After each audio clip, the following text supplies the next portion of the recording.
Viewers very warm welcome this show. मैं हूं कामरान शाहिद। पाकिस्तान तहरीक इंसाफ की गवर्नमेंट का एक और सदारती ऑर्डिनेंस जो है वो रद्द कर दिया गया आज सुप्रीम कोर्ट के फैसले के अंदर।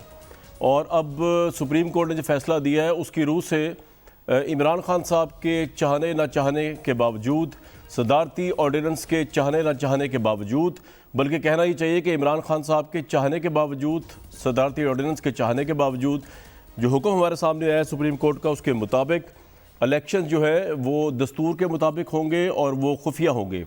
लेकिन साथ ही जो है सुप्रीम कोर्ट ने ये भी कह दिया है कि सीक्रेसी जो है इलेक्शन बैलेट की वो हतमी नहीं हो सकती, हमेशा के लिए नहीं हो सकती, और इसको यकीनी बनाया जाए कि करप्ट प्रैक्टिसेस ना हो। इलेक्शन कमीशन यकीनी बनाए और इलेक्शन कमीशन इस सिलसिले में तमाम इदारों, तमाम एजेंसीज़, इन सब की मदद भी ले सकता है और वो इलेक्ट्रॉनिक, डिजिटल, साइंटिफिक जो है आलात की उसकी मदद भी ले सकता है। वो जो चाहे कर सकता है। अगर मैं आपको सिर्फ ये पढ़ के सुना दूं कि फ़ैसले में लिखा हुआ क्या है, अंग्रेज़ी का बतन भी मेरे सामने, मुख्तसर फ़ैसला है, तफसीली भी आना है। फ़ैसले के अंदर बेसिकली ये लिखा हुआ है कि अगर मैं आपको इसकी इंग्लिश ही पढ़ दूँ सीधी, the election to the senate of Pakistan are held under the constitution and the law. It is a duty of the Election Commission of Pakistan in terms of Article 213 of the Constitution to ensure that the election is conducted honestly, justly, fairly and in accordance with law, and that corrupt practices are guarded against, on which this court has given successive judgments, and the most exhaustive being Workers' Party Pakistan through Akhtar Hussain, Advocate, General Secretary and 6 others, Federation of Pakistan and others case. इसके अंदर नियाज़ Ahmad case का हवाला भी दिया गया है। Where it has been held that secrecy is not absolute, ये बड़ा इंपॉर्टेंट जुमला है। कोर्ट ने जो ये जुमला लिखा है इस पर हुकूमत जो है वो बहुत खुश हो रही है कि where it has been held that secrecy is not absolute and that the secrecy of the ballot therefore has not to be implemented in the ideal absolute sense, but to be tempered by practical considerations necessitated by the processes of election. Furthermore, in order to achieve the mandate of the Election Commission in terms of Article this and this, in order to the Election Commission is required to take all available measures, including utilizing technologies to fulfill the solemn constitutional duty to ensure that the election is conducted honestly, justly, fairly, and in accordance with law, and the corrupt practices are guarded against. ये जो सब कुछ लिखा हुआ है, ये सब कुछ अपनी जगह पे है, लेकिन सबसे पहले ये सीक्रेसी वाली बात पे मैं एक लीगल राय लेना चाहूँगा। बहुत ही रिस्पेक्टेड जैसे रिटायर्ड शाइक उस्मानी साहब हमारे साथ मौजूद हैं।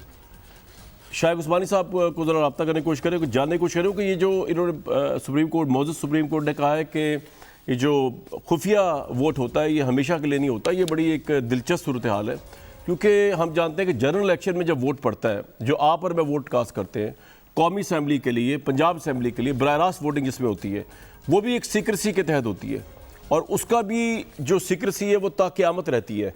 मतलब कोई नहीं जानता कि मैंने किसको वोट दिया, अगर मैंने वोट दिया है, आपने किसको वोट दिया, किसको दिया है। तो ये जो बड़ी इंटरेस्टिंग सुप्रीम कोर्ट की ये बेसिकली रिमार्क है कि जी सीक्रेसी जो है वो हतमी नहीं होती। अगर ऐसा है तो फिर इन फर्स्ट प्लेस तो फिर जनरल इलेक्शन के अंदर भी शायद सीक्रेसी को हतमी ना बनाने के लिए कोई ना कोई इकदाम करना पड़ेगा, अगर रिट पिटीशन जो है उसके मुतालिक फ़ाइल कर दी जाए। लेकिन अहम तरीन पोलिटिकल इशू फिर यही है कि बेसिकली प्राइम मिनिस्टर ने एक रेफरेंस दायर किया और उन्होंने सुप्रीम कोर्ट से ये पूछा कि हम ओपन इलेक्शन कराना चाह रहे हैं, कोई करप्ट प्रैक्टिसेस हैं और सेनेट का इलेक्शन बिक जाता है, तो हमें जो है वो आपकी क्या राय है कि हम ओपन इलेक्शन करा सकते हैं। इसी दौरान हुकूमत ने 2/3 मेजॉरिटी ना होने के बावजूद तरमीम जो है वो करने की रिक्वेस्ट की, पार्लियामेंट में पेश की, लेकिन वो तरमीम जो है वो रिजेक्ट हो गई क्योंकि 2/3 मेजॉरिटी प्राइम मिनिस्टर के पास और उनकी पार्टी के पास नहीं है। उसके साथ ही उन्होंने सदारती ऑर्डिनेंस जो है उसको जारी और सारी कर दिया, जिसके अंदर ये कहा गया कि जी मैं आपको ये पढ़ के सुना देता हूँ कि सेनेट में खुफिया राय शुमारी से अरकान की खरीद फरोख्त काला धन इस्तेमाल होता है। सदारती ऑर्डिनेंस ये था कि ऑर्डिनेंस को कोर्ट की सदारती रेफरेंस राय से मशरूत किया जाए। अदालत उज़्मा से सेनेट इंतखाबात आइन की शेक 226 के मुताबिक राय हुई तो खुफिया वोटिंग होगी। अदालत उज़्मा ने सेनेट इंतखाबात को इलेक्शन एक्ट के तहत करार दिया तो ओपन बैलेट होगी और इसका इतलाक मुल्क भर में होगा। ओपन वोटिंग की सूरत में सियासी जमात का सरबरा या नुमाइंदा वोट देखने की दरख्वास्त कर सकेगा। इसके अलावा ऑर्डिनेंस में यह भी लिखा था कि इलेक्शन एक्ट 2017 की शेक 81, 122 और 185 में तरमीम शामिल की गई हैं। ये ऑर्डिनेंस भी जो है वो गैर मौसर हो चुका है, लेकिन हुकूमत ये मानने को तैयार नहीं है, बल्कि अटॉर्नी जनरल ने बड़ा इंटरेस्टिंग मौक़िफ़ दिया है मुख्तलिफ TV चैनल्स पे। वो ये कह रहे हैं कि अब इलेक्शन कमीशन जो है वो बाउंड है, अगर वो कोई सीरियल नंबर नहीं लगाएंगे, कोई ट्रेस नहीं करेंगे, कुछ नहीं करेंगे बैलेट के ऊपर, तो ये तौहीन अदालत होगी। इसके ऊपर आज बड़ी इंटरेस्टिंग डेवलपमेंट ये भी हुई कि हुकूमत का पूरा वफद जाके इलेक्शन कमीशन को मिला। मैं ये नहीं कह रहा प्रेशराइज करने गए थे, लेकिन इलेक्शन कमीशन की कोर्ट में कोई बॉल डाल दी है सुप्रीम कोर्ट ने, और वो पहले भी उनके पास ही थी। इन फर्स्ट प्लेस तो बहुत से लोगों के नज़दीक ये रेफरेंस जो है वो वैसे ही फारिग हो जाना चाहिए था, लेकिन फवाद चौधरी साहब और जो हमारे मुशीर हैं बाबर एवान साहब और शफकत महमूद साहब और मुशीर दाखिला जो है शहजाद अकबर साहब, ये सब जाके मिले। उन्होंने मीटिंग रुकवा के, वो जो मीटिंग इलेक्शन कमीशन की हंगामी हो रही थी, उनसे कहा कि जनाब आप प्लीज़ जो है फौरी तौर पे हम तैयार हैं, जब नोट छप सकते हैं 1 घंटे में स्टेट बैंक ऑफ पाकिस्तान से, तो ये 1500-1700 बैलेट भी छप सकते हैं, हम ये करने को तैयार हैं, इस पर शरारत लगा दें। रसूल ने क्या कहा होंगे वफद फवाद चौधरी साहब ने? जो सीक्रेसी ऑफ बैलेट है उसको उन्होंने कहा कि पॉलिटिकल पार्टीज के लिए तो ये बैलेट खुफिया रहेगा, लेकिन इलेक्शन कमीशन के लिए खुफिया नहीं होगा, ताकि अगर हॉर्स ट्रेडिंग के इल्जाम आते हैं, अगर वोट बेचने के इल्जाम आते हैं, तो इलेक्शन कमीशन इंक्वायरी कर सके। हमने इलेक्शन कमीशन को ये बताया है कि आपको जो भी टेक्नोलॉजी चाहिए वो अवेलेबल है और हम वो आपको मुहैया कर सकते हैं। सिर्फ इलेक्शन कमीशन ने फैसला करना है, 2 घंटे में ये सारे बैलेट पेपर छप जाएंगे। कंवर दिलशाद साहब साबिक secretary election commission of Pakistan के हमारे साथ मौजूद हैं। इसके अलावा अली नवाज अवान साहब, सदीक मलिक साहब भी मौजूद हैं। कंवर दिलशाद साहब, सर ये बता दीजिए कि ये जो फैसला आया सुप्रीम कोर्ट का, आपके ख्याल में एक तो इस पर तबसरा भी कर सकते हैं आप, फेयर कमेंट कर सकते हैं, दूसरा क्या इससे ये तोजी ली जाए जो हुकूमत ले रही है कि इलेक्शन कमीशन अब ड्यूटी बाउंड हो चुका है कि 3 मार्च को होने वाला इलेक्शन जो है उसका जो बैलेट है वो आइडेंटिफाइबल होगा, उसकी शनाख्त हो सकेगी, उसके ऊपर सीरियल नंबर लगा के या ट्रैक करके कुछ ना कुछ करके उसको बताया जाएगा। ये इलेक्शन कमीशन को कहा गया आपके ख्याल में इस फैसले में, या ये नहीं कहा गया? असूली तौर पर जो सुप्रीम कोर्ट ऑफ पाकिस्तान ने जो अपना राय दी है जी, फैसले में और राय में बड़ा फ़र्क है। हम आपस में राय दे सकते हैं, लेकिन इसी तरह फ़ैसला जो होता है वो जजमेंट होती है। वो जजमेंट को जो होता है वो तमाम इदारों को तस्लीम करना मैंडेटरी होता है, फिर कंटेम्प्ट ऑफ कोर्ट लग जाता है अगर वो जजमेंट के फ़ैसले के बरक्स कोई काम करे या उस पर तामील ना करे। ये राय दी है। आइन का आर्टिकल 186 के तहत प्रेसिडेंट ऑफ पाकिस्तान ने जो रेफर भेजा उसमें भी उनसे ओपिनियन का जिक्र किया है कि आप अपने राय दें कि जो ये हमारा शो ऑफ हैंड के ज़रिए या इलेक्शन एक्ट 2017 का सेक्शन 122 है इसमें तरमीम करके वो हम अपनी राय दें आप।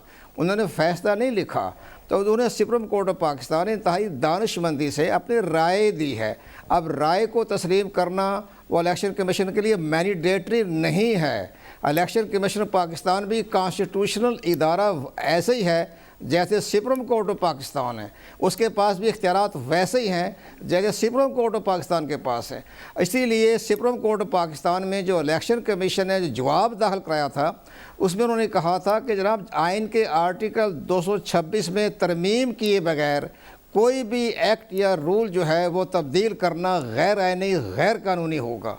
तो अब ज़ाहिर है कि आप जो उन्होंने कहा है कि जी आपको टेक्नोलॉजी इस्तेमाल करें, उस टेक्नोलॉजी इस्तेमाल करने के लिए भी तो एक्ट में तरमीम करनी पड़ेगी ना पार्लियामेंट के ज़रिए। अच्छा। अब इलेक्शन कमीशन तो तरमीम करने का मिजाज नहीं है ना, तो अब इन्होंने राय दे दी है। आइंदा इंतखाबात जो होने हैं सेनेट के 3 साल के बाद, उस वक्त अपनी राय देख लें, अपने आइन कानून साजी कर लें, रूल में तब्दील कर लें, एक्ट में तब्दील कर लें, डिवाइस ले लें, टेक्नोलॉजी ले लें, बेल्जियम से ले लें, अमेरिका से ले लें, यूरोपीय यूनियन से ले लें। अच्छा कंवर साहब एक बात बताइए, कंवर साहब एक बात बताइए, मेरे सामने चीफ इलेक्शन कमिश्नर ने जो अपना मौक़िफ़ दिया सुप्रीम कोर्ट में उसका भी खुलासा मौजूद है, मैं व्यूअर्स को आपको सुना दूँ।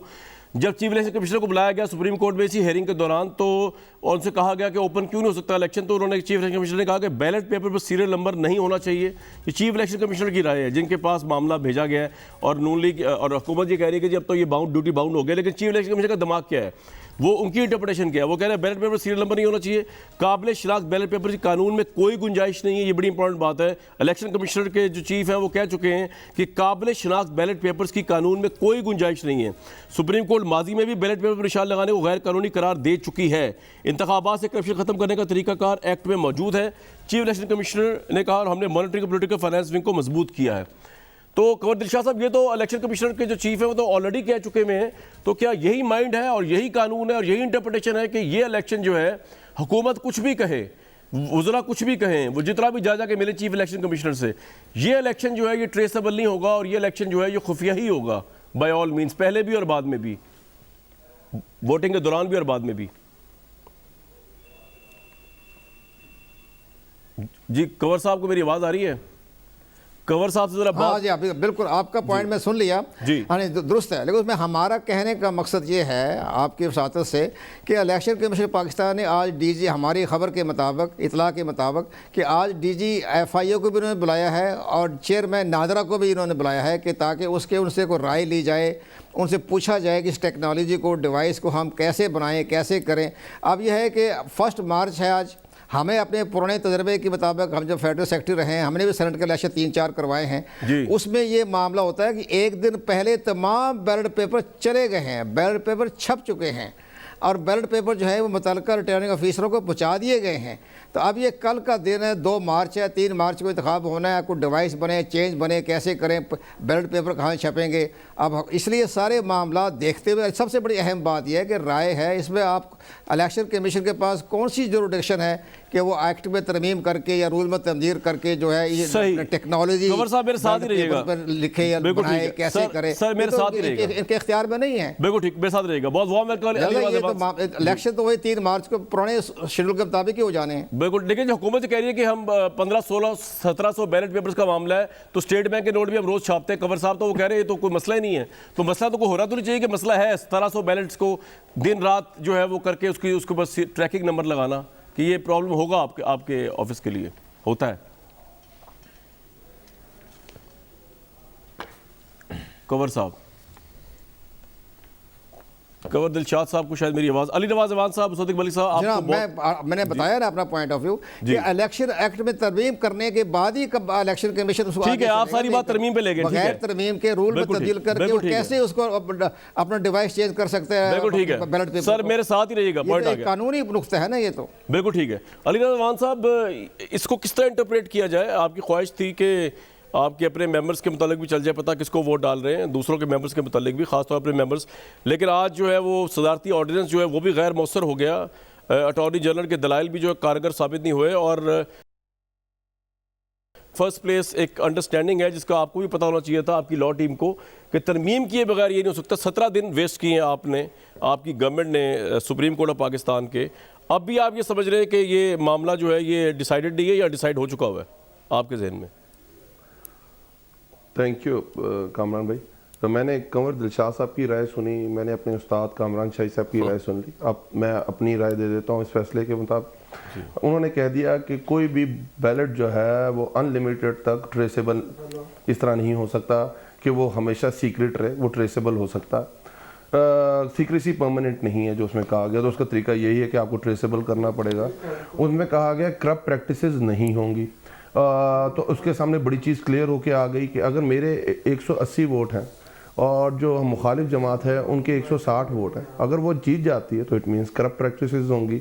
और जो उन्होंने अपने डिसीजन में लिखा है कि ऑनेस्टली होने चाहिए, जस्टली होने चाहिए, फेयरली होने चाहिए, अगर ये नहीं होता तो उनके पास बहुत बड़ा राइट मौजूद है, वो इलेक्शन कमीशन हर काम कर सकता है, आपने देखा भी है, वो करते भी हैं।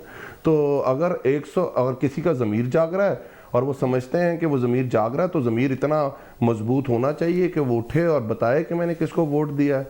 और अगर वो पैसे लेके दे रहा है और वो ज़मीर पैसे के थ्रू जाग रहा है, तो वो फिर आ जाता है कि वो ऑनेस्टली नहीं डल रहा, जस्टली नहीं डल रहा, फेयरली नहीं डल रहा। तो इसी करप्ट प्रैक्टिसेस ही बेस है।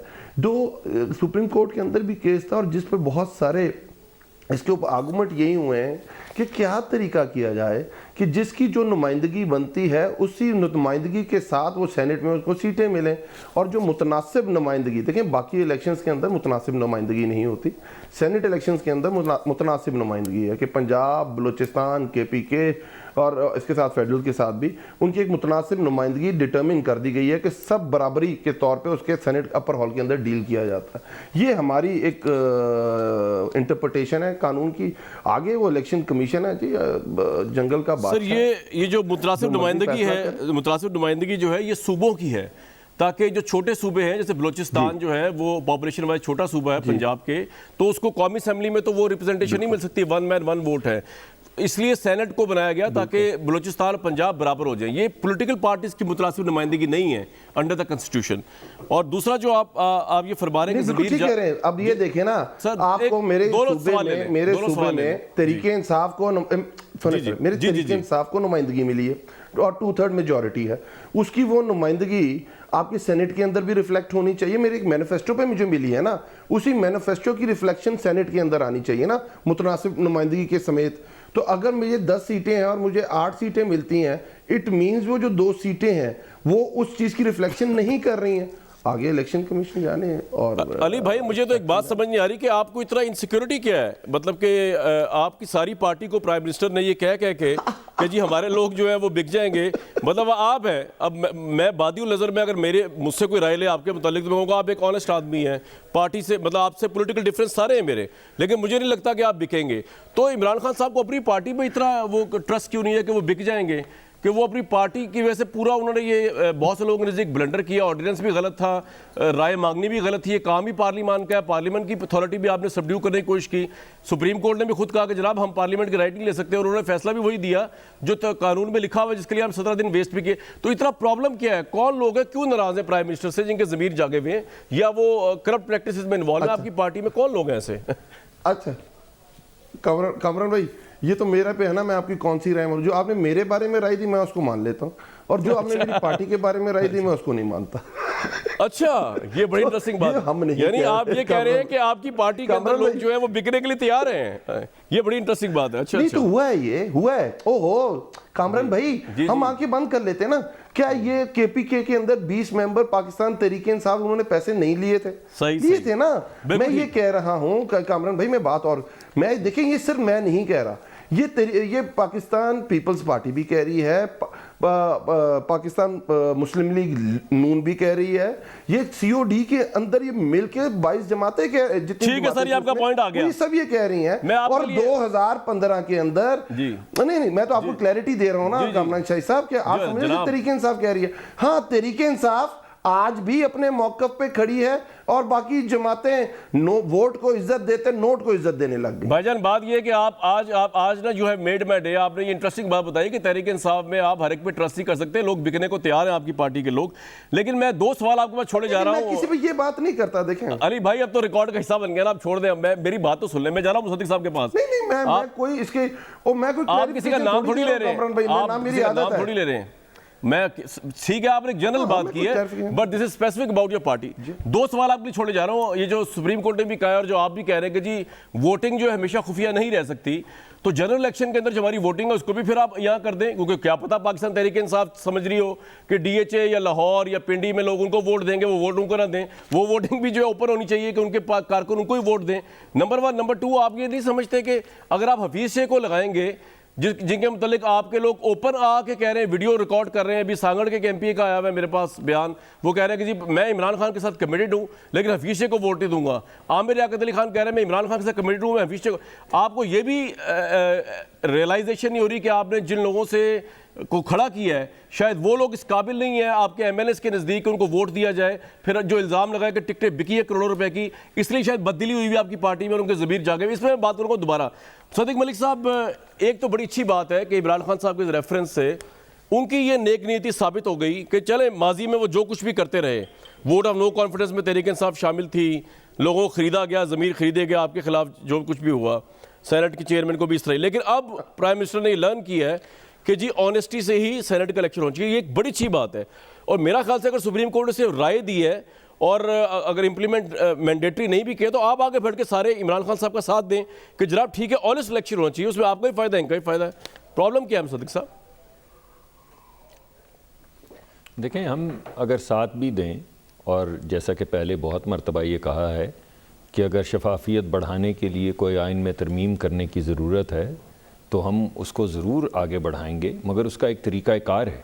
अगर मैं भी चाहूँ और हमारी पार्टी भी चाहे और सारी पार्टीज़ भी चाहें, तो आइन में तरमीम नहीं हो सकती जब तक कमेटी के पास वो बिल ना जाए, उस पर डिस्कशन ना हो। और डिस्कशन पब्लिक होती है, वहाँ पे जर्नलिस्ट बैठे होते हैं, वो देख रहे होते हैं कौन कौन क्या क्या बात कर रहा है, वो बातें रिपोर्ट होती हैं ताकि लोगों का प्रेशर कमेटी मेंबर्स के ऊपर रहे, और फिर एक कंसेंसस डॉक्यूमेंट बनता है कि हमें शफाफियत चाहिए, हमें ये थोड़ी चाहिए कि जो 19वीं सदी के बाद की तहरीक है, राजदारी का, वोट की राजदारी का तस्वर, उसको उड़ा दिया जाए।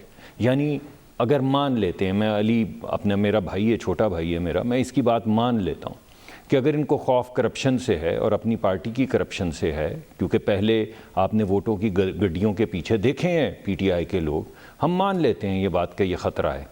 लेकिन आपको ये भी मालूम है कि इससे पहले लोगों की कनपट्टी पे ड्रिल्स इस्तेमाल की गई हैं, लोगों के घुटनों के अंदर ड्रिल्स इस्तेमाल की गई हैं। आपने देखा है कैसे लोग गायब उठा लिए जाते हैं, उनको ज़दोकोब किया जाता है।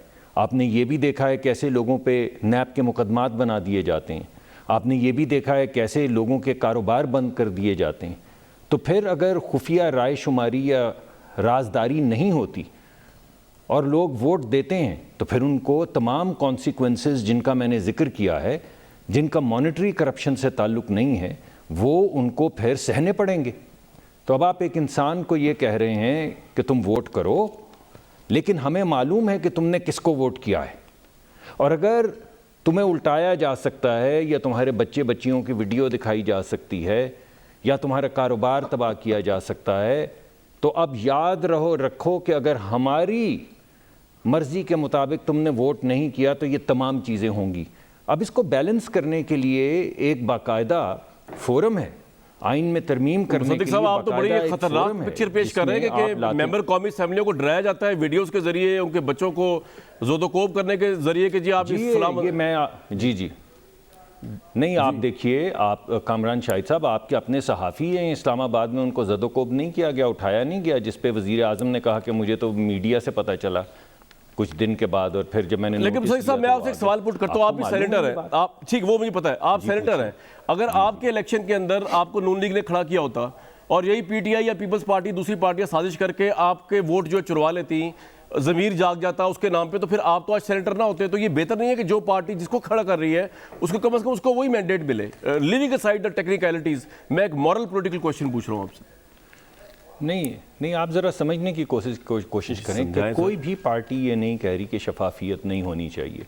पार्टी सिर्फ ये कह रही हैं कि इसका तरीक़ाकार है, जो पुराना तरीक़ाकार था कि नज़रिया ज़रूरत के तहत इसको ठीक कर दिया जाए फ़ौरन। अगर मैं आपकी बात मान लूँ मफरूज़े के तौर पे, तो इसका मतलब है कि अगर ज़रूरत कोई ऐसी है तो ऐसी आपस में बैठ के टेबल पे फ़ैसला कर लेते हैं। इन्हीं चीज़ों के ख़िलाफ़ प्रोटेक्शन के लिए एक तरीक़ाकार आइन में तरमीम का बनाया गया था, और उसे मुश्किल बनाया गया था कि दोनों जो हमारे आइनी इदारे हैं, यानी नेशनल असेंबली और सेनेट, दोनों में 2/3 अक्सरियत के साथ और बड़ी डिबेट के बाद और कमेटी में से निकलने के बाद फ्लोर पे ये आए, वहाँ भी डिबेट हो, और फिर अगर 2/3 लोग उसको माने कि हाँ इसमें एक ख़तरा तो टल गया पैसे का जो मैंने आपको बताया, मगर दूसरा ख़तरा जो है इन्फ्लुएंस का, या लोगों की कारोबार तबाह करने का, या लोगों की कनपट्टी में ड्रिल्स डाल देने का, वो भी तो एक तरीका कर। मैं आपको एक और मुसद्दिक साहब, कल अगर अभी आपने देखा, एक सेकंड दे दीजिए अगर आप जी प्लीज। अभी आपने डस्का के इलेक्शन में देखा कि क्या हुआ, यानी डब्बे नहीं, लोग गायब हो गए, और उसके अलावा फायरिंग हुई, और उसके अलावा पोलिंग स्टेशंस बंद किए गए। उसके बाद वोट डाले गए, जो रात को दिए गए फॉर्म और सुबह को दिए गए फॉर्म, उनमें वोटों की गिनती फ़र्क थी। अब इसको अगर बचाना हो तो फिर खुफिया रायशुमारी ख़त्म करनी चाहिए। आपको चाहिए कि आप हर वोटर जो नेशनल असेंबली का है उसकी तस्वीर लगा दें, क्योंकि बार कोड लगाना और तस्वीर लगाना, सर आपका पॉइंट आ गया, प्रिंट लगाना, लेकिन मेरा एक सवाल है, तीन चीज़ों में फ़र्क नहीं है। मेरा एक सवाल, अगर कल इलेक्शन कमीशन के सवाल को आगे बढ़ा रहा हूं, सर मैं एक सवाल पुट कर रहा हूं, अगर इलेक्शन कमीशन कल फैसला करता है कि जी हम ट्रेसेबल वोट करा सकते हैं, तो आपको कोई इतराज़ तो नहीं होगा उसके ऊपर? नहीं, देखिए, मैंने तो आपको उसके तमाम प्रोज एंड कॉन्स बता दिए हैं। मैं तो ये समझता हूँ कि ये जो हम बात कर रहे हैं खुफिया राय शुमारी या राजदारी के मुतल्लिक, इसकी आने वाली नस्लें जो हैं उनको इसका जवाब देना होगा, उनके ऊपर असरात होंगे, और वो असरात मैंने आपके सामने रख दिए हैं। तो ये जब फैसला पब्लिक अभी लॉन्ग डिसीजन नहीं आया तो हमें मालूम नहीं है कि वो वजूहात क्या हैं जिसकी वजह से टेक्नोलॉजी का जिक्र किया गया। अगर जब वो वजूहात सामने आ जाएंगी तो फिर बाकायदा जजमेंट पे तो बात की जा सकती है ना कि भाई इस जजमेंट के नतीजे में। लेकिन मुझे एक बात समझ नहीं आई, कि टेक्नोलॉजी का और इदारों का और एजेंसियों का जब इन्वॉल्वमेंट होगी तो क्या सर्वेलेंस की जाएगी अली नवाज अवान साहब की या दूसरे एमएलएस की, एमपीएस की, उनके टेलीफोन तक एक्सेस किया जाएगा? आप कह ही रहे हैं सैटेलाइट से मॉनिटर किया जाएगा। जाएगा उसको आज bribery तो फवाद ले रहे। साहब ने जी जी आज जो फवाद साहब ने और दीगर मेरे दोस्तों ने जो प्रेस कॉन्फ्रेंसेस की हैं, जो वज़रा ने प्रेस कॉन्फ्रेंसेस की हैं, मैं उसमें तो वो सिंपल बात करें जी, बार कोड लगा दें। इसका मतलब है आपने वोट दिया, अब पता चलाया जा सकता है कि आपने वोट किसको दिया। अब अगर आपको ये कहा गया है कि आपने इंस्ट्रक्ट किया गया है कि आपने इसको वोट देना और आपने नहीं दिया, तो आप उसके कॉन्सिक्वेंसेस बेयर करें। मुझे यकीन है कि सुप्रीम कोर्ट की जब लॉन्ग डिसीजन आएगा तो उसमें ये एड्रेस हुआ होगा। तो अब वो कैसे उन्होंने एड्रेस किए जब Right. जजमेंट सामने आएगी, ये तो आपका पता point चलेगा। आ गया, ये point आ लेकिन गया। मैं ये समझता हूँ कि एक जो हमारे वो जज हैं जो जिन्होंने इस पे उन्होंने कहा क्योंकि इसको consensus मेंटेनेबल ही decision नहीं है ये आया। पिटीशन। हाँ जी, याहिया साहब जो है, जस्ट याहिया साहब। तो जी याहिया तो आफरीदी। वो मेरे ख्याल में याहिया आफरीदी साहब ने बड़ी एक रिस्पॉन्सिबल एक लाइन ली है जिसको सराहना चाहिए। उन्होंने कहा कि ये आप पिटीशन देखें, होनी नहीं वो चाहिए थी, चीज़ें ये जो दस्तूर से- पार्लियामान हाँ जी, में होनी बिल्कुल, चाहिए। बिल्कुल ठीक है, बिल्कुल ठीक। पार्लिमानी लोगों को वो चीज़ें अदालतों में नहीं बिला वजह बिल्कुल लानी ठीक। सर आपका ये पॉइंट आ गया। ये पार्लिमान है, ये आइन है, इसको बढ़ाने का एक तरीका है, उसके मुताबिक। लेकिन भाई हमें चलना मुसद्दिक भाई इतना भी सिंपल, जितना आप सिंपल पेश करें, आपने एक ऐसा अड्डा लगाया हुआ था पीटीआई के साथ जिसका उन्होंने लगाया हुआ है, ये तरमीम सोने में अभी भी को अड्डा लगाया लगाया हुआ है, सर, अभी भी लगाया हुआ है। बस ठीक है, अभी फिर भी लगाया हुआ फिर है। अली जब नवाज तक ईमान साहब ये हमारी हरकतें राय करेंगे ना, नहीं सुनेंगे, सुप्रीम कोर्ट में जाएंगे। जब तक एक तरीका नहीं सुने ना, देखें मेरी बात सुने कामरान भाई जी भाई। आप माने ये कोई पाकिस्तान वाहिद नहीं है जहां पे आइन में तरमीम का ये तरीका कार है। ठीक, कौन ठीक। सा मुल्क है जहां नहीं है? आप जहां कह रहे नहीं है हैं वहां झुक पे के LFO है, तहरीक इंसाफ वहां पे झुक के नजरिया आपसे रिक्वेस्ट ज़रूरत है, करें, वहां पे झुक के डिक्टेटरशिप कहें है। कि जनाब हमारी तरमीम पास होने दें, इस ये आप चाह रहे नहीं हैं? बिल्कुल नहीं, झुकना नहीं सीखा इमरान मैं खान ने, ये अभी बताएंगे समझता आपको अली ईमान हूं कि साहब। एक नहीं मैं ये जी मैं मानता हूं, मैं ये समझता हूं कि एक बड़ी एग्रेसिव डिबेट होनी चाहिए। अली अवान साहब जो हैं, अली साहब जो हैं, मैं समझता हूं कि ये बड़ी अच्छी डिबेट कर सकते हैं। ये डिबेट पब्लिक होनी चाहिए। ठीक है अली नवाज ईमान साहब, मैं कह रहा हूं ब्रेक के बाद पूरा टाइम है, आज आप खुल के जवाब दीजिएगा। मैं सिर्फ एक क्विकली ब्रेक लेने से आपका भी पता, प्लीज जवाब आप खुल के दीजिएगा, कोई मसला नहीं, इंटरप्शन नहीं होगी। लेकिन ब्रेक में जाने से पहले कंवर दिलशाद साहब, एक सवाल मैं आपसे करना चाहूंगा। सर आपको मेरी आवाज आ रही है कंवर साहब? आवाज़ आ रही है, बिल्कुल सर सही ये है। जो एब्सोल्यूट सीक्रेसी नहीं होती बैलेट की, इसका मतलब क्या है? क्योंकि जनरल इलेक्शन के अंदर जो हम वोट कास्ट करते हैं डायरेक्ट इलेक्शन में, उसमें तो एब्सोल्यूट सीक्रेसी होती है। तो ये क्या मतलब है अदालत का ये कहना कि एब्सोल्यूट सीक्रेसी नहीं होती? देखो जी, जनरल इलेक्शन में और सेनेट में इलेक्शन में फ़र्क है ना जी। जनरल इलेक्शन में तो ज़ाहिर है आपने वोट कास्ट करना होता है। सेनेट के इलेक्शन में एक महदूद जो है उसका वो बाकायदा लोग फ्रेंचाइज करते हैं, वोट कास्ट करते हैं। लेकिन इसमें सबसे बड़ी अहम बात यह है कामरान साहब कि ये दरअसल आप ये महसूस करें कि जो आके अगर फ्लोर क्रॉसिंग करते हैं, अपनी पार्टी की क़यादत के ख़िलाफ़ अगर कोई वोट देता है तो वो उस फ्लोर क्रॉसिंग में नहीं आता, उस पर कोई कदगर नहीं है। इसके बारे में सबसे बड़ी अहम बात ये बताना चाहता हूँ कि आशा गुलाली का केस जो है वो बहुत इंपॉर्टेंट है। जब उसने जो प्राइम मिनिस्टर को वोट नहीं दिया, शायद खाकान अब्बासी को वोट दे दिया, तो उस पर जो इमरान खान की पार्टी ने, खुद इमरान खान ने जो रेफरेंस भेजा, तो चीफ इलेक्शन कमिश्नर ने जो फैसला लिखा वो बड़ा इंपॉर्टेंट है। अच्छा। उन्होंने उसको बाकायदा मुस्तरद कर दिया स्पीकर कौमी असम्बली के रेफरेंस को। उन्होंने कहा ये उसमें नहीं आते, ये फ्लोर क्रॉसिंग के ज़िम्मे में नहीं आती। तो फिर पीटीआई चली गई सुप्रीम कोर्ट ऑफ पाकिस्तान। तो सुप्रीम कोर्ट ऑफ पाकिस्तान ने इलेक्शन कमीशन ऑफ पाकिस्तान के फैसले को बरकरार रखा कि ये जो है ये मामले फ्लोर क्रॉसिंग के ज़िम्मे में नहीं आते।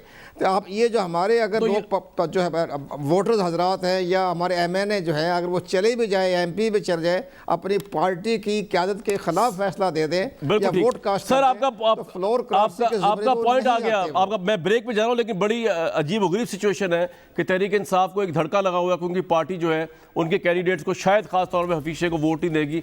उसके लिए सारा प्रोसेस चलाया गया जिसके अंदर ऑब्वियसली ये कानूनी नहीं था, ये दस्तूरी नहीं था। दस्तूर में एक चीज़ क्लियर है, 2/3 की तरमीम के बगैर ये रेफरेंस जाना ही नहीं चाहिए था सुप्रीम कोर्ट में। यही लिखा है इख्तलाफी नोट वाले जज ने भी, लेकिन बहरहाल फिर भी गया सुप्रीम कोर्ट। मौजूद सुप्रीम कोर्ट का टाइम भी वेस्ट हुआ, लेकिन पाकिस्तान तहरीक इंसाफ जिंदाबाद। एक ब्रेक लूँगा जी।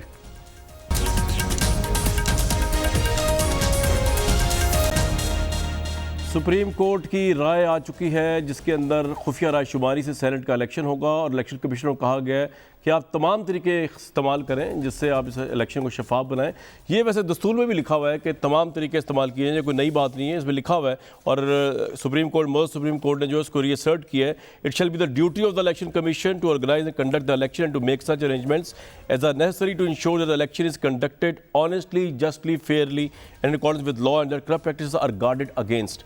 ये इलेक्शन कमीशन ऑफ पाकिस्तान का जो रूल्स है 2018-3 उसमें लिखा हुआ है, और इलेक्शन कमीशन ऑफ पाकिस्तान अपनी राय पहले दे चुके हैं, जिससे शायद पीछे हटना उनके लिए मुश्किल हो जाएगा, जिस पर उन्होंने कहा था कि काबिल शनाख्त बैलेट पेपर्स की कानून में कोई गुंजाइश नहीं। तो अली नवाज ईमान साहब, अब आप क्या एक्सपेक्ट कर रहे हैं इलेक्शन कमीशन से, क्या करे कल वो? सर मैं तो सिर्फ आपसे एक्सपेक्ट कर रहा हूँ कि 3 राय आपने कायम कराई हैं, तो चौथी राय मेरी भी कायम करा लें प्लीज़। आपने मुझसे सवाल छोड़ के गए थे जब आप कोशिश कर रहे थे पहले टाइम ब्रेक पे जाने के लिए कि आपने हफीज़ शेख को टिकट दे दिया और दूसरी तरफ यूसुफ रज़ा गिलानी, बड़ा गलत टिकट दिया। हमारे लोग बहुत नाराज़ हैं कि आपने हफीज़ शेख को पीटीआई ने टिकट दे दिया, क्योंकि हफीज़ शेख पे जंजिला जदगान के नेकलेस चोरी करने का इल्ज़ाम है, क्योंकि हफीज़ शेख के एक बेटे पे एफिड्रेन का इल्ज़ाम है, क्योंकि हफीज़ शेख के एक बेटे पे हज कोटा बेचने का इल्ज़ाम है, क्योंकि हफीज़ शेख को नाअहल करार दे दिया गया है सुप्रीम कोर्ट की ना हुक्म मानने पे। बड़ा गलत कैंडिडेट दिया हमने हफीज़ शेख, और उनके जो मद्दे मुकाबिल हैं वो तो बहुत बड़े ज़बरदस्त आदमी यूसुफ रज़ा गिलानी, माशा बड़ा उन्होंने ज़बरदस्त प्रैक्टिसेस की हुई हैं पाकिस्तान के अंदर, और मैंने आपको बताया तो बड़ा गलत है। और लोग ये सोच के वोट देंगे हमारे कि हफीज़ शेख इतना गलत आदमी है और यूसुफ रज़ा गिलानी इतना अच्छा आदमी है, इसलिए हम उसे वोट दे देंगे। अच्छा, दूसरी तरफ बात कर लेते हैं, आप सही कह रहे हैं। अब जिसने फ्लोर क्रॉसिंग, मैं तो कह रहा हूँ ना, इस पर तो फ्लोर क्रॉसिंग लगती नहीं। वो बात कर रहे थे आयशा गुललई की, वो एब्सेंट हुई थी, ठीक है, उन्होंने वोट कास्ट नहीं किया था, चलें हम वो भी बात मान लेते हैं। सेनेट के ऊपर तो वो भी नहीं लगता, वो तो नेशनल असेंबली की मेंबर थी। इसके ऊपर सेनेट के इलेक्शंस के अंदर तो वो लगता ही नहीं है। आप बाज़मीर आदमी हैं, यूसुफ रज़ा गिलानी आपके हीरो हैं, आसिफ जरदारी आपके हीरो हैं, पनामा स्कैंडल वाले मियां नवाज शरीफ आपके हीरो हैं, कैलबरी क्वीन वाली मरियम नवाज आपकी हीरो हैं। आप उठे और यूसुफ रज़ा गिलानी को खड़े होके ठप्पा लगाएं, जी हम ये दे रहे हैं यूसुफ रज़ा गिलानी को वोट। कौन रोक रहा है आपको? कोई रोक रहा है ना, कोई आपको मुसद्दिक भाई की तरह इनके जो पार्टी लीडर्स थे, ना हम छांगा मांगा करेंगे, ना हम काला कोट पहनेंगे, ना हम जियाउल हक की तरफदारी करने पे माफ़ी मांगेंगे, ना पीपल्स पार्टी की तरह अयूब खाना की तरफदारी करने पे माफ़ी मांगेंगे, ना एनआरओ पे माफ़ी मांगेंगे। भाई हम तो किसी चीज़ पे नहीं मांगे, हम कहे बाज़मीर आदमी खड़ा हो, वोट दे लगा के डाल, लोगों को पता चले। और मुसद्दिक भाई और इनके लीडर कह सकेंगे, देखा हमने जो सीओडी में कहा था, जो मेरे एहसन इकबाल साहब अरस्तु भाई ने कहा था, जिस पे कमेटी बनी थी, आज वो बात पूरी हुई है। इनको तो उस पर भी लड्डू खाने चाहिए। उससे आगे चले जाते हैं। बात करने का मकसद ये है, अभी बड़ा सहाफ़ी अगवा हो रहे हैं। वो नजम सेठी का, कामरान भाई आप तो हिस्टोरियन है, हिस्ट्री लिखते भी रहे हैं, हिस्ट्री इनके दौर में अगवा हुए थे, नवाज शरीफ साहब के दौर में। अच्छा, अगवा हुए थे। अच्छा, वो जंग अखबार कितने पेजेस पे हो गई थी? एक पेज जंग अखबार, और कहां से निकलना बंद, एक पेज पे। किसका दौर था? नवाज शरीफ साहब, मलिया हाशमी साहिबा का जो मसला हुआ था। अच्छा, नवाज शरीफ साहब देखिए ना, माशाल्लाह बड़ा स्कोर। और देखिए इतने सहाफ़ी प्यार भी करते हैं कि नवाज शरीफ की तकरीर सुनाने हाई कोर्ट भी चले जाते हैं और डिसीजन ले लेते हैं। और मैं शामिल हूं उसमें भाई, अल्लाह का फजल है। मकसद ये देखिए मसला क्या है। देखिए कामरान भाई, मसला क्या, आप कितने अरसे कवर, अगर आज मुसद्दिक भाई बैठ के ये बात करते कि डिसीजन जो मर्जी हो यार, डिसीजन अगली आने वाली नस्लों के लिए, आने वाले लोगों के लिए, कोई हमें ये इल्ज़ाम ना लगाए कि हमारे सियासतदानों की मंडी लगी थी, किसी ने हमारी खरीदो फरोख्त की है। बड़े दिल के साथ बात करें हम कि जो हमने 2006 में फैसला किया था, ठीक फैसला किया था, आज हम उसके साथ खड़े हैं। और तो क्या है, क्या आज डर ये है? और सुने यार, डर क्या? अच्छा, अब मुझे दूसरा प्रोस्पेक्ट देता हूं कामरान भाई, 180 वोट है तरीके इंसाफ और उसके पार्टीज के, और 160 वोट है इनके। इलेक्शन होता है और रेस्ट वो यूसुफ रज़ा गिलानी जीत जाते हैं। क्या इलेक्शन जस्ट है? क्या इलेक्शन फेयरली है? क्या करप्ट प्रैक्टिसेस नहीं हुई? आपने 3 सवाल फ्रेम कर दिए, देखिए आपने 3 सवाल फ्रेम कर दिए, मुझे इसका जवाब लेने दीजिए, क्योंकि यूसुफ रज़ा गिलानी इधर नहीं है, लेकिन मुसद्दिक मलिक साहब के और सर एक चीज नहीं कामरान भाई, नहीं कामरान भाई, देखिए मुसद्दिक भाई ने बड़ी अच्छी बातें की हैं, वो उन्होंने बड़ी अच्छी बातें की। मैं एक लाइनर जवाब दे दूं। उन्होंने कहा कि स्टैंडिंग कमेटी में जाना चाहिए, वहां डिबेट होनी चाहिए, डिबेट पे रिपोर्टर आए होते हैं, वो अगले दिन अखबारों में लीडें लगती हैं। ओ भाई, जब आप अमीरुल मोमिनीन वाला कर रहे थे, क्या स्टैंडिंग कमेटी बलडोज हुई थी कि नहीं हुई? बिल्कुल ठीक है जी। 2 दिन के अंदर वो कानून बनने जा रहा था कि नहीं? फिर नहीं यार कामरान भाई, मेरी राय तो कायम कर लेने दे मुझे। आपकी राय तो भाई बहुत हो गई। अभी रिसेंटली, और सुने रिसेंटली सजाए याफ्ता पे किसने की थी? सजाए याफ्ता किसने की है उसकी, अभी जिसके ऊपर लेजिस्लेशन सजाए याफ्ता पे हुई है। और इनकी मुसद्दिक भाई क्योंकि नेशनल असेंबली की स्टैंडिंग कमेटी के मेंबर नहीं है, तो ये नेशनल असेंबली की अली भाई, आपकी राय भी छा गई है, डिबेट हुई, कायम भी हो गई है। मैं यकीन करें, तसल्ली रखे। अब आप सर तुसी जो मर्जी करो सर। मैं कह रहा हूँ मुसद्दिक भाई हर उस आदमी को वोट दें जिसके केपी में 6 एमपीएस थे, उसके 2 सेनेटर बने। बिल्कुल ठीक। मुसद्दिक साहब, बात ये है कि यूसुफ रज़ा गिलानी क्योंकि आपके मुतफिका उम्मीदवार है, तो you have right to respond to it. 2-3 बातें इन्होंने की। उन्होंने कहा एक तो हफीज शेख में कोई बुराई नहीं है ऑब्वियसली, और यूसुफ रज़ा गिलानी बुराइयों का, करप्शन का मंबा है बकौल। मैंने सारी बुराइयां गिनाई हैं। हाँ वही इन्होंने गिनवाई। तो तीसरी बात ये कि अगर यूसुफ रज़ा गिलानी साहब जीत जाते हैं तो वो फेयर इलेक्शन नहीं होगा अकॉर्डिंग टू देम, इखलाकी लिहाज से भी। इन तीनों बातों का जवाब दे दें। मैं बिल्कुल इंटरप्ट नहीं करता, मुझे तो एंजॉय कर रहा था कि गुफ्तगू, होपफुली आप भी इंजॉयबल बातें करेंगे। जी जी, इन्होंने बड़ी अच्छी बातें की हैं। इसी तरह राना सनाउल्लाह साहब की गाड़ी से भी 35 किलोग्राम हेरोइन निकाली थी, याद है ना आपको? और आपने इस तरह हाथ उठाया था। नहीं, अब राना सनाउल्लाह ने जो कुछ कहा हुआ अब उनको सुनने दें। अली भाई अब उनको सुनने दें प्लीज। चलें, आप कर लें बात, आप कर लें बात। अब साहब बोले। आपने कुरान और रसूल और खुदा का जिक्र करके आपने ये कहा कि ये हेरोइन की वीडियो हमारे पास है, तो ये जिन जजमेंट्स का आप जिक्र कर रहे हैं उसमें ये लगे हाथों भाई ये राना सनाउल्लाह साहब का भी जिक्र कर देते। नहीं, मैं नहीं वहीं लेके गया हूँ जहाँ से शुरू हुई है। इसी तरह भुट्टो साहब की फांसी वाली जो बात थी वो भी ज़रा थोड़ी सी कर डालते और कहते कि हाँ ऐसे फैसले हुए हैं, तो भुट्टो साहब को फांसी भी हुई है। लेकिन चलें, छोड़ें, मैं करूँगा, कर दीजिए। अभी जिस जगह के ऊपर जी आप ज़रूर, आपने बड़ी बातें की और यार आप ज़रूर करें। मैं आपको, मेरे भाई हैं छोटे, मैं आपको क्यों रोकूंगा बात करने से? मुझे तो कर लेने दें, मैं भी तो आपका भाई हूँ।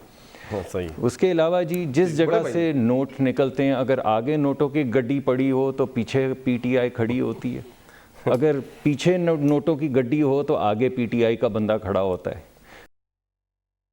उसको नहीं वोट दूंगा, मैं वोट दूंगा उसको जिससे 73 करोड़ लेके उसको टिकट दिया था अब्दुल कादिर को, फिर उसके खिलाफ आगा साहब को खड़ा कर दिया। लेकिन 73 करोड़ रुपए तो लिए हुए थे ना, तो वो वापस करने पड़ते। तो आगा साहब को आखिरी दिन बिठा दिया कि हाँ वो 73 करोड़ वाला जो पहले हमारा कैंडिडेट था, फिर जॉइंट कैंडिडेट था, फिर वो बन गया कैंडिडेट उसका बाप का, उसके सामने हमारा कैंडिडेट बैठ ही जाए तो अच्छा है, वरना पैसे देने पड़ेंगे। फिर इनके अपने लोगों ने कहा कि इन्होंने 32-35 करोड़ रुपए लेके सिंध के अंदर वोट टिकट दिया, किसी पे इल्जाम नहीं लग रहा मां सिवा पीटीआई के।